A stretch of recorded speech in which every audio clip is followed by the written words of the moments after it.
حدیث شریف کے اندر آتا ہے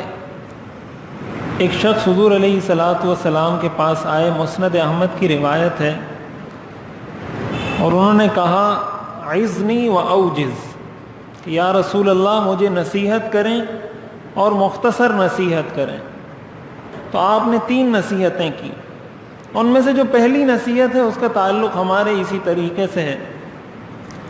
حضور علیہ الصلاۃ والسلام نے ارشاد فرمایا اذا قمت فی صلاتک فصل صلاۃ مودع، کہ جب نماز کے لیے کھڑے ہو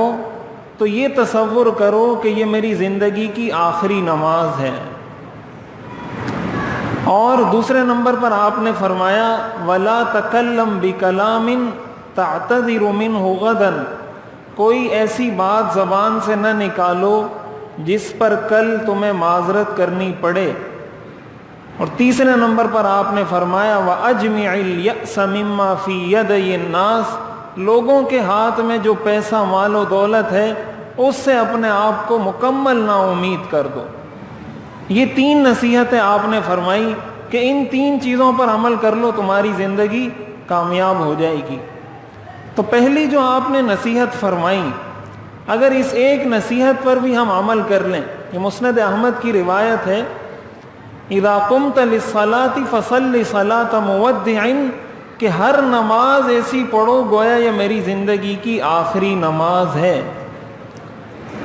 اب یہ خشوع اور خضوع حاصل کرنے کا نبوی نسخہ ہے، یہ نسخہ، یہ طریقہ حضور علیہ الصلاۃ والسلام نے امت کو بتایا ہے کہ ہر نماز اس تصور کے ساتھ پڑھو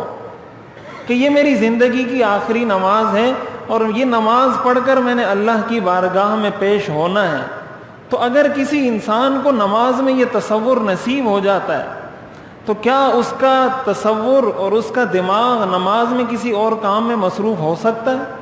جب اس کو یہ پتہ چل جائے، جب وہ یہ یقین کر لے کہ یہ میری زندگی کی آخری نماز ہے، کتنی توجہ سے پڑھے گا اس کو کہ یہ آخری نماز ہے، اس کو تو اچھے طریقے سے پڑھ لو۔ تو سوال ہی نہیں پیدا ہوتا کہ اس کے دل میں اور خیالات آئیں اور وساوس آئیں اور پریشانیاں آئیں، وہ تو اتنا مگن ہوگا اس نماز کے اندر کہ اس کو دنیا و ما فیہا کی خبر ہی نہیں ہوگی۔